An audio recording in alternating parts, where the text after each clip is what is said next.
오늘 본문은 안디옥 교회에서 1차 선교 여행에 보고를 한 이후에 일어난 한 가지 중요한 사건을 우리에게 전해주고 있습니다. 안디옥 교회는 교회 박해로 말미암아 각 지역으로 흩어진 믿음의 사람들이 전도하여서 세워진 이방인의 교회입니다. 그 교회가 세워진 것이 주후 41년 여름이었는데요, 안디옥 교회가 세워지면서 교회가 말씀으로 잘 양육을 받고 성장하고 성숙해서 주 47년에 바나바와 바울을 선교사로 파송을 하게 된 것입니다.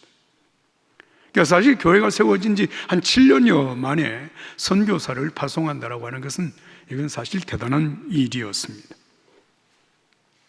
그런데 선교를 마치고 돌아온 바울과 바나바가 교회에서 보고를 하게 되자 교회 안에 심각한 논쟁이 벌어지기 시작했습니다. 유대에서 내려온 어떤 사람들이 누구였는지는 정확하게 우리가 알 수 없지만 안디옥 교회와 바나바와 바울을 공격하기 시작한 것입니다. 그 공격의 내용이 뭔가 하면, 너희가 모세의 법대로 할례를 받지 아니하면 너희 구원을 받지 못하리라 하는 것이었습니다. 여러분, 이것은 예수 그리스도를 믿음으로 구원을 받아 하나님의 자녀가 되고 예수님의 십자가의 보혈로 우리가 죄의 사함을 받고 하나님 앞에 의롭다함을 받으며 성령으로 말미암아서 하나님의 자녀로 살게 된다고 하는 이 복음과는 전혀 대치되는 그런 공격입니다. 다시 말하면 예수 그리스도를 믿음으로 구원받는 것이 아니라 모세의 율법에 따라서 할례를 받아야 구원을 받는다라고 강력하게 가르친 것이었습니다. 여기서 우리가 주목해야 될 한 가지 사실은, 여러분, 이 안디옥 교회가 이 문제를 가지고 심각하게 논쟁을 벌인 이후에 어떤 결론을 내렸는가라고 하는 것입니다. 여러분, 사실 안디옥 교회, 박해로 인하여 흩어진 믿음의 사람들이 전도해서 세워진 교회이지만 예루살렘 교회에서 파송을 받은 바나바가 이 안디옥 교회를 지도하였고, 그리고 바나바가 사울을 데리고 와서 함께 교회를 말씀으로 가르쳤던 교회, 그래서 견고하게 세워졌고 이 교회에서 선교사를 파송했던 교회이거든요. 자, 그러니 안디옥 교회, 바나바와 바울, 그들의 신앙적인 입장이 무엇일까라고 하는 것은 우리가 의심의 여지가 없습니다.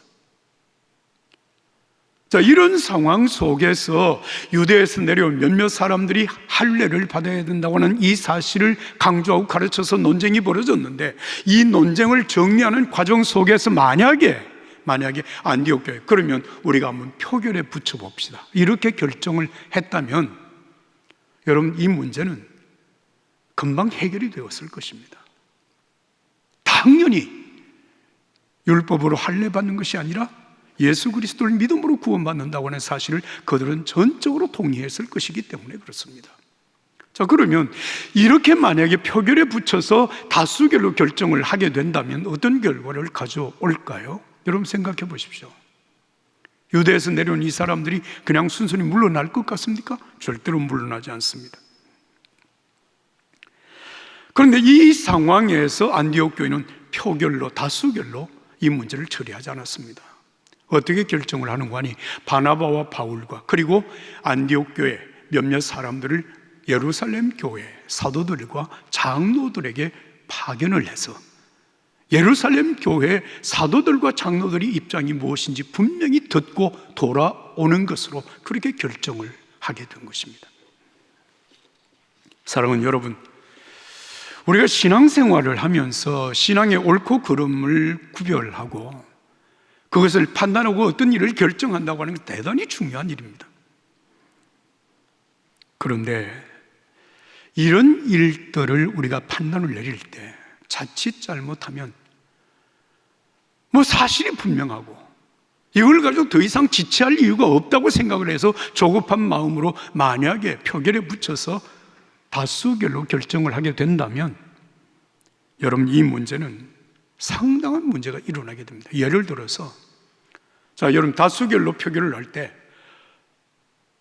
내 의견과 같이 뜻을 같이 하는 사람들은 내 편이 되는 거예요. 그러나 내 의견과 다른 의견을 제시하고 그게 만약에 여러분 거수를 했다면 그 사람들은 여러분 나와 더불어 적이 되는 경향이 생깁니다. 그럼 어떻게 될까요? 교회는 세 불리기 아마 운동을 하게 될 것입니다. 서로가 세 불리기를 하면서 다음에 어떤 일을 결정을 할 때는 내가 내 편이 지지하는 내 편에 지지하는 사람들이 더 많아서 교회의 결정이 우리 편으로 결정되기를 원하게 될 것이고, 그렇게 되면 교회는 분열이 되고 사사건건 서로의 의견이 충돌되는 문제를 만들어낼 수밖에 없습니다. 여러분, 가정부분에 이혼 소송을 제기해서 판결을 받고 이혼을 하거나 혹은 이혼을 보류하거나 하는 경향들이 재판이 이루어집니다. 그런데 이 가정법원에 이혼 소송을 제기하게 되면 가정법원에서 반드시 숙려기간이라고 하는 기간을 둡니다.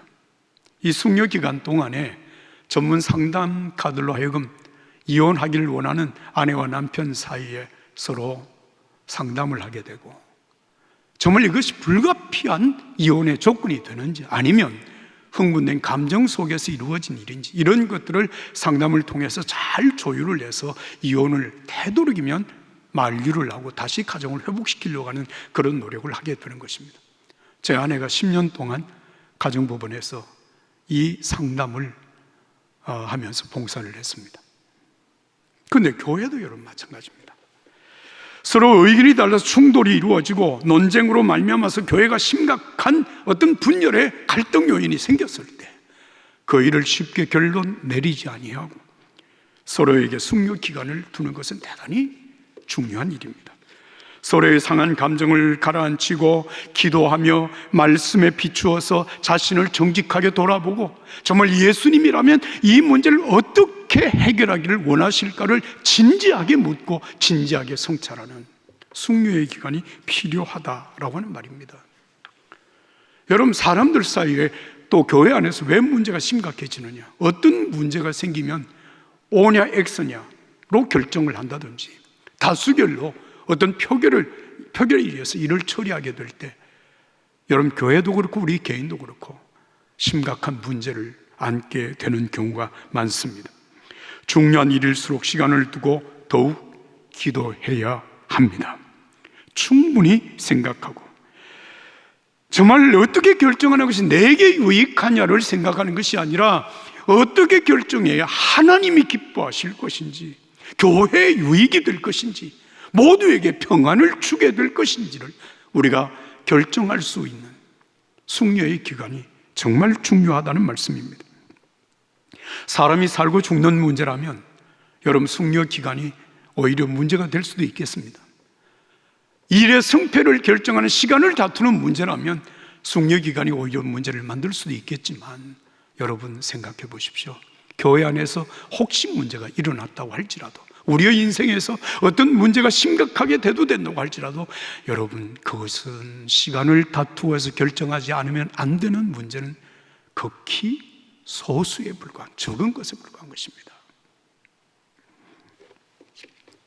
오늘 안디옥 교회의 이 지혜로운 판단, 사도들과 장로들이 예루살렘 교회에서 이 문제를 어떻게 판단해 줄 것인가 라고 하는 문제를 결정하는 것, 그리고 사람들을 파견하도록 그렇게 결정했다고 하는 것은 대단히 지혜로운 결정이었습니다. 이어지는 말씀을 함께 읽겠습니다. 사도행전 15장 6절에서 11절의 말씀을 다 같이 읽겠습니다. 6절부터 11절입니다. 사도와 장로들이 이 일을 논의하러 모여 많은 변론이 있은 후에 베드로가 일어나 말하되, 형제들아, 너희도 알거니와 하나님이 이방인들로 내 입에서 복음의 말씀을 믿게 하시려고 오래전부터 너희 가운데서 나를 택하시고 또 마음을 아시는 하나님이 우리에게와 같이 그들에게도 성령을 주어 증언하시고 믿음으로 그들의 마음을 깨끗이 하사 그들이나 우리나 차별하지 아니하셨느니라. 그런데 지금 너희가 어찌하여 하나님을 시험하여 우리 조상과 우리도 능히 매지 못하던 멍에를 제자들의 목에 두려 하느냐. 그러나 우리는 그들과 우리와 동일하게 주 예수의 은혜로 구원받는 줄을 믿노라 하니라. 할렐루야. 안디옥 교회로 파견을 받은 바울과 바나바 그리고 몇몇 사람들이 이 선교를 통해서 이루어진 하나님의 놀라운 역사, 이 구원의 역사가 어떻게 펼쳐졌는지를 예루살렘 교회에 보고를 하고, 이렇게 예루살렘 교회를 방문할 수밖에 없었던 이유, 안디옥 교회에서 일어난 그 논쟁에 대해서 자세히 보고를 하였습니다. 이 보고를 듣는 중에 여러분, 예루살렘 교회 안에 바리새파에 속한 신자들이 문제를 다시 제기합니다. 5절 말씀입니다. 이방 사람들이 할례를 받고 모세의 율법을 지키도록 명령하는 것은 마땅합니다. 안디옥 교회에 내려온 유대의 어떤 사람들과 똑같은 입장을 지금 다시 재피력하고 있는 것입니다. 여기서 우리가 한 가지 생각하고 넘어가야 할 것이 있습니다. 왜 유대인들은 율법을 그렇게도 중요하게 생각하는 것이었을까요? 여러분, 처음 하나님께서 율법을 주실 때의 상황을 우리가 출애굽기 19장부터 31장 말씀에서 볼 수 있습니다. 이스라엘 백성들이 출애굽을 하고 난 다음 석 달 정도가 지났을 때 그들이 도착한 곳은 시내 광야였습니다. 시내 광야에 진을 쳤습니다. 하루는 모세가 하나님의 산 시내산에 올라가서 하나님을 대면하게 됩니다. 그때 하나님께서 모세에게 이렇게 말씀을 하십니다. 이제 너희가 내게 온전히 순종하고 내 언약을 지키면 너희는 모든 민족 가운데 특별히 내 보물이 될 것이다. 너희는 내게 제사장 나라, 거룩한 민족이 될 것이다. 하나님께서 이렇게 모세에게 말씀하시면서 이스라엘 백성에게 가서 이 사실을 전하라고 말씀하십니다. 모세가 이 말씀을 전하였을 때 백성들이 다 같이 함께 이렇게 응답합니다. 여호와께서 말씀하신 대로 우리가 다 행하겠습니다. 하나님이 말씀하신 그 언약을 지키겠습니다. 정말 우리가 하나님께 보물처럼 존귀한 백성이 되고 하나님께 제사장 나라 하나님의 백성이 되겠습니다 라고 하는 그런 고백을 백성들이 한 목소리를 했습니다. 그래서 모세가 이 백성들의 대답을 가지고 하나님의 산 시내산으로 다시 올라가서 거기에서 십계명의 말씀을 받고 하나님의 백성이 마땅히 지켜야 될 삶의 규례들을 받아서 내려오게 됩니다. 그게 출애굽기 20장부터 31장까지 계속되는 말씀들입니다. 그런데 모세가 산에서 오랫동안 내려오지 않는 것을 보자 이스라엘 백성이 아론과 더불어서 금송아지를 만듭니다. 금송아지를 만들어 놓고 이 금송아지가 우리를 애굽에서 해방시킨 우리의 하나님이라고 금송아지를 숭배하고 하나님을 배역하게 됩니다. 모세가 내려와 보니까 기가 막힌 상황이 전개가 됩니다. 하나님의 언약을 지키고 정말 하나님의 백성으로 온전히 살겠습니다. 하나님의 보물이 되겠습니다. 하나님 앞에 정말 거룩한 백성, 선택받은 하나님의 민족, 여러분 제사장 나라가 되겠습니다라고 하나님 앞에 다짐했던 그 백성들이 한순간에 변화되어져서 우상을 숭배하는 백성으로 전환되고 말았습니다. 이 일로 인하여서 하나님은 이스라엘 백성들을 아예 포기하기로 마음에 결정하십니다. 그때 모세가 생명을 하나님 앞에 담보로 드리고 하나님, 내 생명을 거두어 가시든지 이 백성을 용서하시든지 하나님, 이 백성을 용서해 달라고 간절히 기도하는 모세의 기도를 들으시고 하나님께서 이스라엘 백성들을 용서하십니다. 사랑하는 여러분, 이 사실은 우리에게 무엇을 말씀하시는 것일까요?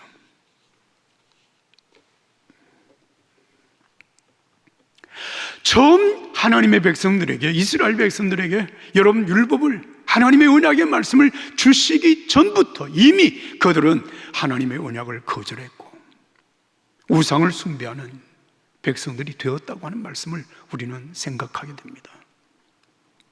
하나님의 택하신 거룩한 민족, 제사장 나라 되게 하시겠다고 하는 하나님의 뜻, 여러분 다 이미 무너진 것입니다.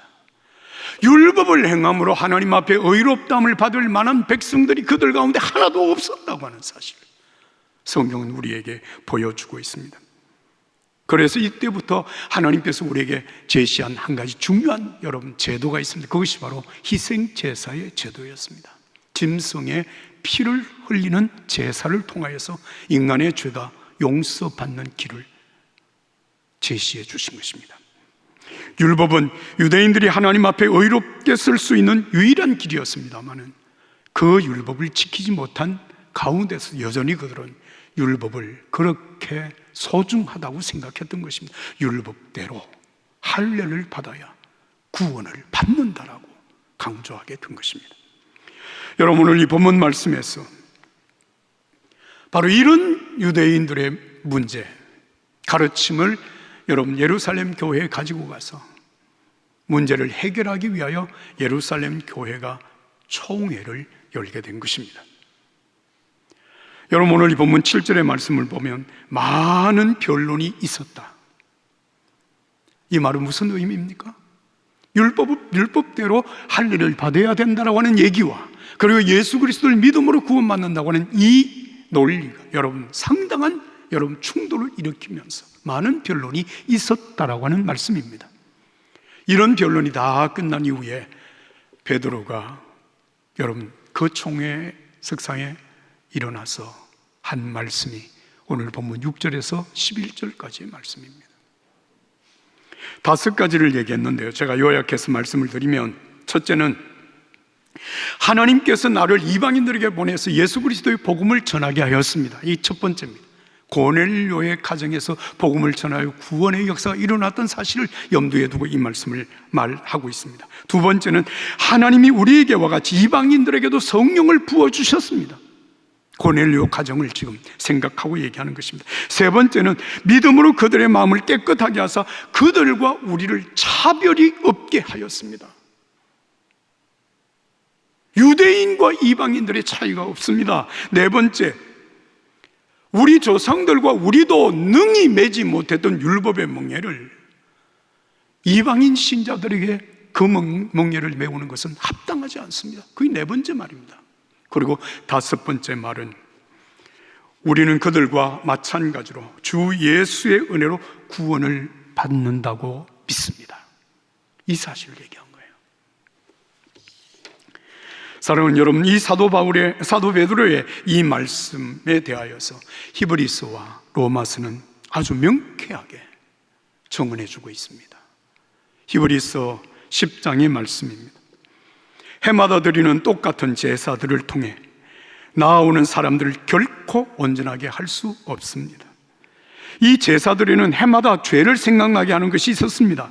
이는 황소나 염소의 피가 죄를 제거하지 못하기 때문입니다.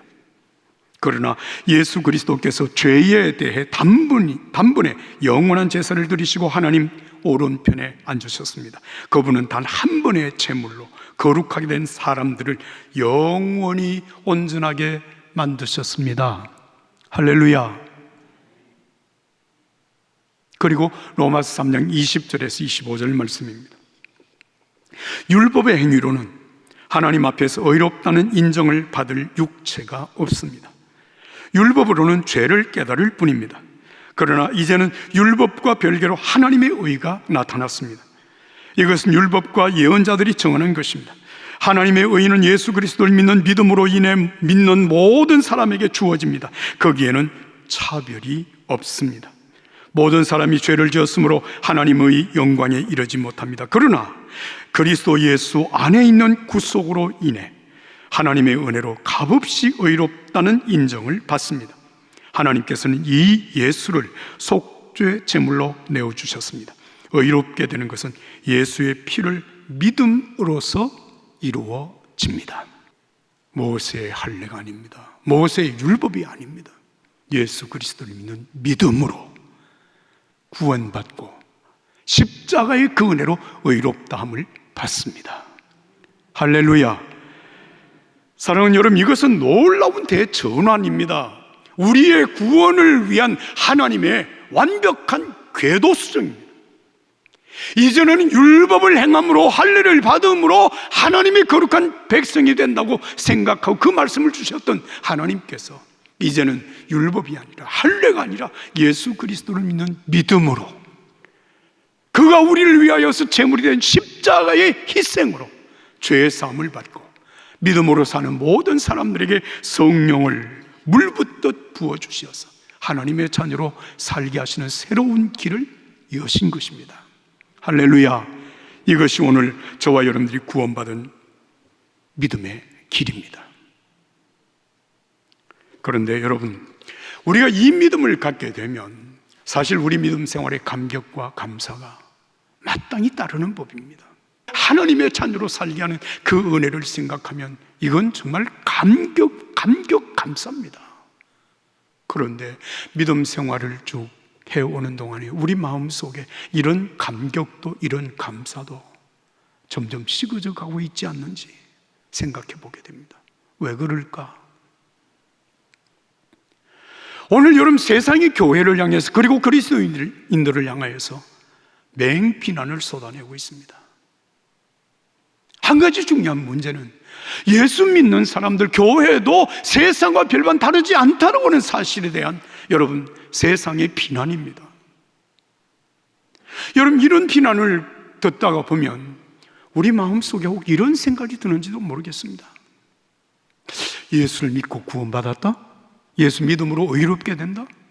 이게 너무 값싼 은혜 아니야? 내가 혹 잘못 생각하고 있는 것 아니야? 정말 모세의 율법대로 철저하게 말씀대로 살지 아니하면 구원받은 것 아닌 것이 아닌가 말이지. 그래서 여러분, 그렇게 생각하는 사람들이 자신의 착한 행실로 구원을 증거해보려고 노력을 합니다만 이렇게 노력을 하는 사람들이 실족하게 됩니다. 왜인지 아십니까? 그렇게 생각하는 동안 구원의 확신이 사라집니다. 예수 믿으면 구원받는다고 하는 이 믿음을 사람들에게 전하기가 어려워집니다. 그래서 벙어리가 되고 맙니다.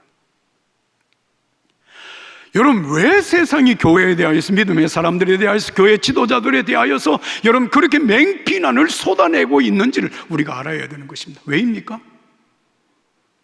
착한 행실, 사람들과 달리 살지 않는 그들의 부패된 삶, 그것이 비난의 대상이 되는 것은 틀림이 없습니다만은 여러분, 왜 이런 비난받을 삶을 살게 되는가라고 하는 이유를 우리가 알아야 되는 것입니다. 왜입니까? 믿음의 확신 안에 구하지 못하는 삶의 문제였습니다. 진실한 믿음에서 일탈을 하게 되어지면 우리의 삶이 세상적으로 타락하게 되고 여러분, 맛을 잃은 소금과 같이, 빛을 잃은 빛과 같이 되어져 버리고 마는 것입니다. 여러분, 우리에게 정말 중요한 것은 믿음의 본질이 무엇이며 우리가 정말 이 바른 믿음을 가져야 된다고 하는 사실을 우리가 깨달아야 되는 것입니다. 여러분, 믿음은, 구원은 오직 예수 그리스도를 믿는 믿음으로 말미암아 주어집니다. 오직 예수, 오직 믿음, 오직 성령으로 우리에게 주어지는 하나님의 은혜입니다. 이 믿음 위에 우리가 견고하게 서게 되면 여러분 보십시오. 예수님이 나를 구원하셨다. 예수님으로 말미암아 내가 하나님의 자녀가 되어졌다. 성령으로 말미암아 내가 하나님의 자녀로 살아가고 있다고 하는 이 분명한 사실을 우리 마음속에 여러분 확신한다면 여러분 그 속에서 삶의 아름다운 열매들이 맺혀지게 되는 것입니다. 여러분들이 믿음을 회복하고 여러분들의 신앙적인 삶을 회복하고 하나님의 자녀로 정말 이 세상에 빛으로 살아가는 아름다운 삶의 열매가 풍성하게 되기를 예수님 이름으로 축복합니다.